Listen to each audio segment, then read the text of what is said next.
رہنے والے حضرت محمد بن ابو بکر قفال الشاشی، جیسے میں نے آپ کو عرض کیا کہ آپ کے وقت میں حضرت آپ نے مجھ سے ایک بڑی حکمت کی. یہاں پر بہت غور سے یہ بات سنی کہ آواز آ رہی ہے سب کو. حضور یہاں پر نا سارے یہودی آباد تھے. آپ نے سب سے پہلے بائبل کو ہیبرو سے عربی میں ٹرانسلیٹ کیا. جب آپ نے بائبل کو ہیبرو سے عربی میں ٹرانسلیٹ کیا نا تو وہ جتنے بھی یہود تھے نا وہ بڑے سمپیتھیٹک ہوئے. ان کا دل نرم ہوا. ان کا اے بابا ٹھیک ہے، اس نے بڑا کام کیتا ہے. ایک ریلیشن شپ پیدا ہوگی نا، ایک ریپو بن گئی، ایک انڈرسٹینڈنگ بن گئی. اس کے بعد آپ نے قرآن پاک کو ہیبرو میں ٹرانسلیٹ کیا اور پھر یہ ہوا کہ اس کی وجہ سے اس پورے علاقے کے جو یہودی ہیں وہ مسلمان ہو گئے.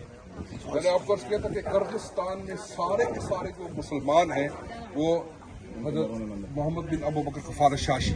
14 سال کی آپ کی عمر مبارک تھی تو آپ کا جو نیبر تھا، نیکسٹ ڈور نیبر، وہ یہودی تھا. He was only 14 years of age. 14 سال کے. تو ان کے گھر سے انگور کی ایک بیل ان کے گھر میں آتی. تو یہ بچے تھے، انہوں نے کچھ انگور کھا لیے. کچھ دیر کے بعد جب کانشنس نے یہ کہا کہ بھئی یہ تو میرے انگور نہیں تھے، میں نے جا کے نوک کی اور کہا کہ بھئی آپ کے انگور میں نے کھا لیے. تو جو یہودی تھا اس کی بیوی نے آرگیو کیا. اس نے کہا کہ انگور ہمارے بھی ہیں اور ان کے بھی ہیں، کہ ہمارے گھر میں لیکن جاتے ان کے گھر میں بھی ہے.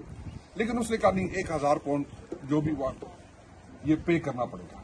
آپ نے کہا ٹھیک ہے، 1 سال کا ٹائم دیں. 1 سال کے ٹائم میں میں آپ کی پوری اماؤنٹ پے کر دوں گا. 1 سال میں آپ نے تھوڑا تھوڑا کر کے سارے پیسے اس کے پے کیے.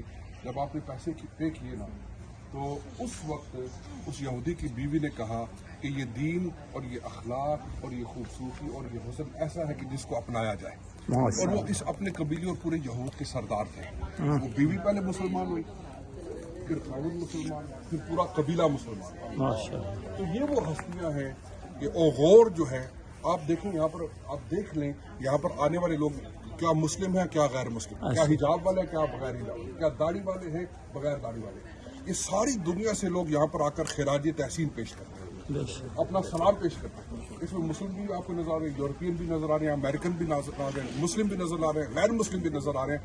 یعنی جو کردار کی اور روحانیت کی جو پاک بازی اور بلندی ہے نا، اس کے سامنے حضرت انسان سر تسلیم کام کرتا ہے. حضرت امام جس کو کہا جاتا ہے اس سے مراد یہی بزرگ ہے. تو ابھی جا کر ڈاکٹر صاحب نے بھی فرمایا تھا، مفتی صاحب نے بھی عرض کیا تھا، آپ نے بھی کہ ہمیں 10 منٹ تخلیہ میں جا کر اپنی دعا کریں، عبادت کریں، 10 منٹ آرام سے گزاریں.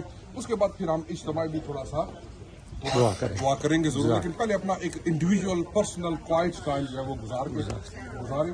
میرے پیچھے آئیے گا، میں آپ کو بتا دوں گا آپ کا مزار شریف کہاں پر ہے. وہاں پر کچھ ٹائم گزاریں گے، پھر تھوڑا سا تلاوت کر کے ختم کر کے دعا بھی کریں گے.